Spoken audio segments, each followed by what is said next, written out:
yeah, you find your way into the flow, right? And when you do that, then it's that work adjacent play kind of stage. And yeah, it's validating at the same time. And I think that's the one of the things that I've noticed. I've been in for 20 years. I've worked at Honeywell, almost round up just a little bit. And and what I've found is when I've been like vocal about saying, hey, I'd like to do this, that, or the other thing, which fits me really well.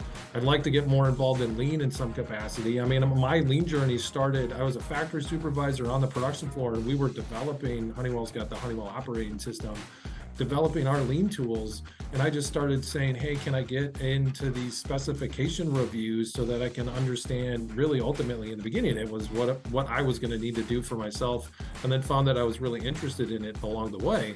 And then eventually ended up doing, before working with Manufacturers Alliance, I did internal stuff where I was talking to people and teaching them, because I knew the spec, then I could tell others about the spec, and it kind of cascaded and started to build and build and build from there.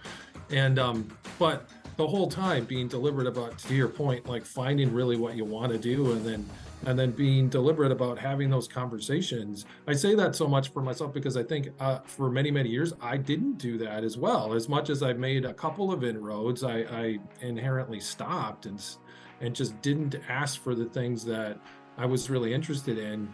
And didn't have a lot of venues to do it too. So sometimes people, knowing everyone's got a lot of different environments, sometimes you have to manufacture that space and time with your leader to have that conversation. So for folks that, if you don't have a one-on-one regular with your leader, you can set that up. I mean, that leader will very likely have that meeting with you, and you can set the agenda if it doesn't already exist. And inside that agenda, you can build career development conversations, which then automatically start linking into what do you want to do?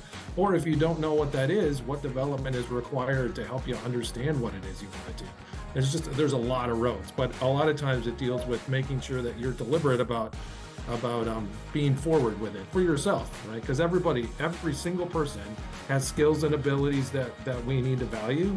And sometimes people, even for themselves, don't understand it. Just because they don't understand it doesn't mean that they don't have the skills. They do.